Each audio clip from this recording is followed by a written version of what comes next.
એ division police station વિસ્તારમાં આવેલ બોધાણી શેરીમાં વ્રજાંગણ જ્વેલર્સમાં જીતેશભાઈ શાંતિલાલ રાણપરા નાઓ પોતાની દુકાન ધરાવે છે, જે સોના ચાંદીના દાગીના બનાવવાનું કામ કરે છે અને વેપાર કરે છે.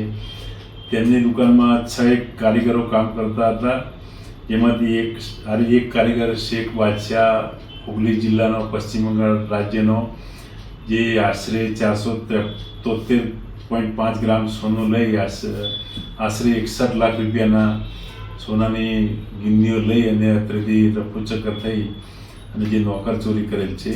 અને હાલમાં તે બાબતે ફરિયાદ નોંધાઈ ગયેલ છે અને એ આરોપીને પકડવા માટે એ ડિવિઝન પોલીસ સ્ટેશનની ટીમ પશ્ચિમ બંગાળ ખાતે રવાના થયેલ છે. સાહેબ, આ કારીગર કેટલા દિવસથી અહીંયા કામે હતો? છેલ્લા 1 વર્ષથી આ કારીગર ફરિયાદીના ત્યાં કામે કરતો હતો અને એક ફરિયાદી તેમજ તેમની ઉપર બીજી દુકાન છે તેમનો પણ સોનું લઈ અને 473.5 ગ્રામના સોનાનું લઈ અને રફુચક્કર થઈ ગયેલું છે. સાહેબ, એ ડિવિઝન પોલીસ સ્ટેશનમાં જે આરોપ છે એની નોંધણી કરાવેલી છે કે કેમ? આ નોંધણી કરાવેલી છે, એના આઈડી ગ્રુપના તમામ છે એ ડિવિઝનમાં. સાહેબ, પ્રાથમિક તપાસમાં શું સામે આવ્યું છે?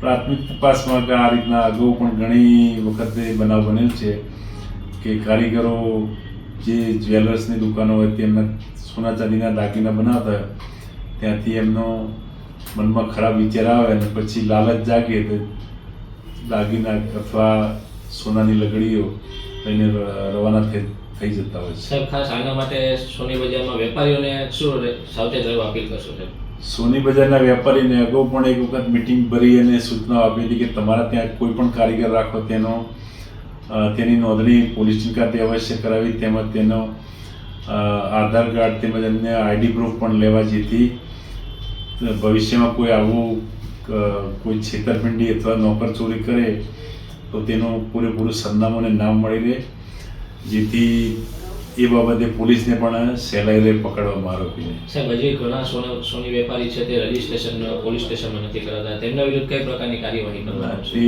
જેને રજીસ્ટ્રેશન નહીં કરાવ્યું એમના વિરુદ્ધ જાહેરનામા ભંગના કેસો ઘણા કરવામાં આવે છે અને એ લોકોને પણ અગાઉ એકવાર મિટિંગ લઈ ડીસીપી સાહેબ રૂબરૂમાં મિટિંગ લઈ અને આ નોંધણી કરવાની બાબતની ખાસ સૂચના જણાવવામાં આવેલ છે.